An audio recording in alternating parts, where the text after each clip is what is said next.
show. Today we have a very fascinating guest. It's going to give a bit of an insight into a campaign, Mum Speaking Out Against Parenting Judgment Culture. It'd be interesting to sort of see our guest's perspective. So Lauren Cusack, mother of two, welcome to the show. Great to have you on board. Hiya.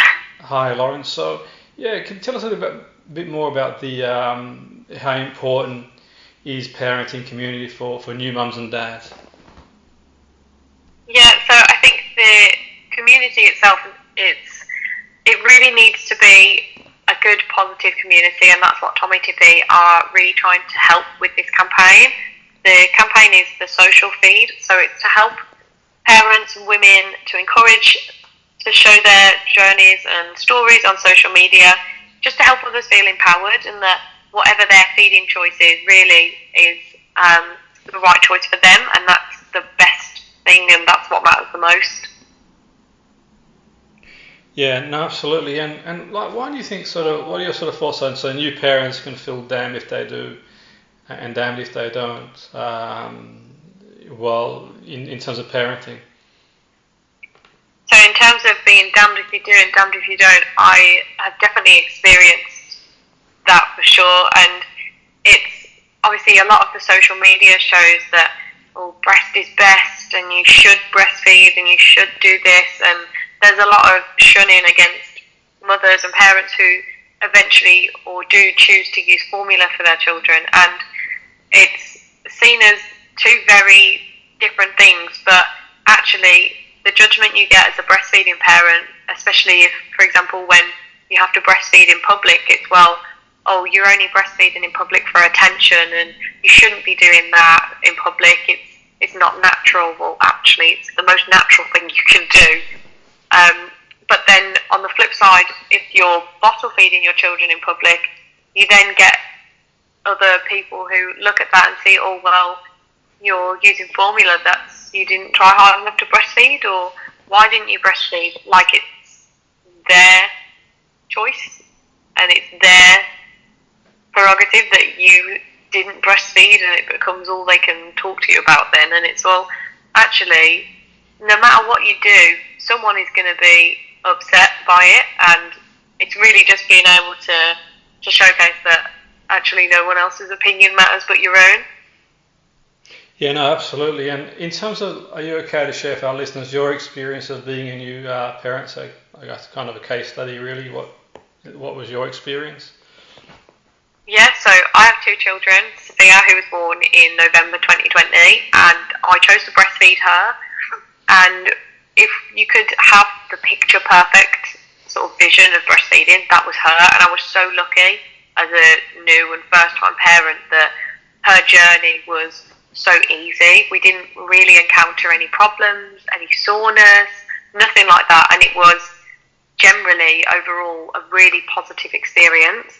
Whereas my second child, James, who was born in January of this year, we encountered so many problems and so much pain and so much soreness that it really affected me, not only physically but mentally. And I was completely blindsided, of course, because my first experience was so good and so positive that I just didn't even think about the fact that he would be any different. I just assumed that, I did it once fine, I'll do it again fine as well.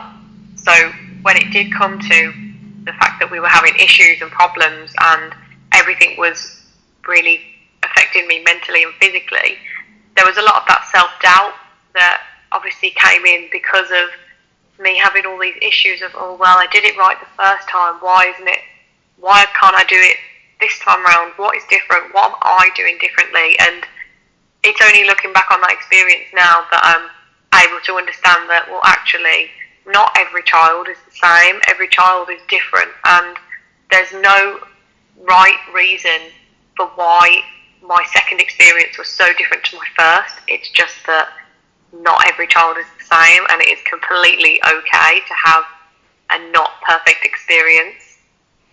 No, thanks for sharing, Lauren. So in terms of anyone listening that resonates with, I'm sure, a lot of people listening in, can you tell us about the social feed? So the social feed is a campaign that's been run by Tommy Tippy, and it's just to help showcase other stories and other journeys from parents, whether they have breastfed or if they're formula fed. It's all just about that all feeds are welcome. You shouldn't feel like you have to be judged or that feeding your child is a sacrifice. It is so important to just be able to take care of yourself as well as your child. So if taking care of yourself means you breastfeed because that's what will benefit your family, do that. If it's actually more beneficial in terms of keeping yourself and your baby healthy and happy, that you formula feed. And that's really what they're trying to empower about your choices, not being judged for choosing one or the other. It's actually just not judging any feeding choice. And if any of our listeners sort of listening in want to get involved, Lauren, is there anywhere they can sort of go to find out more information about getting involved? Yeah, so all of the information is on Tommy Tippy's website. You can also use the hashtag #socialfeed to share your stories online, whether that's through their website or through Instagram. And the more people we can get to use this hashtag and share their experience, the hope is that more parents and women will look at this and be like, oh, okay, I had a really similar experience to that person. It's not just me, I'm not alone. And that's hopefully what we're trying to get out of this, that more people can realise that actually they are not alone in the thoughts and the feelings that they are having, that it's completely normal to have all of these as part of a journey, whether it's formula or breastfeeding. Yeah, that sounds really interesting. So I really want to thank you, Lauren, for your time. It's been really interesting and informative. I know that listeners have sort of found it really interesting and informative also, so they've got the details there if they want to find out more information and get involved. Thanks again, Lauren. I wish you all the best. Yeah, no worries. Thank you.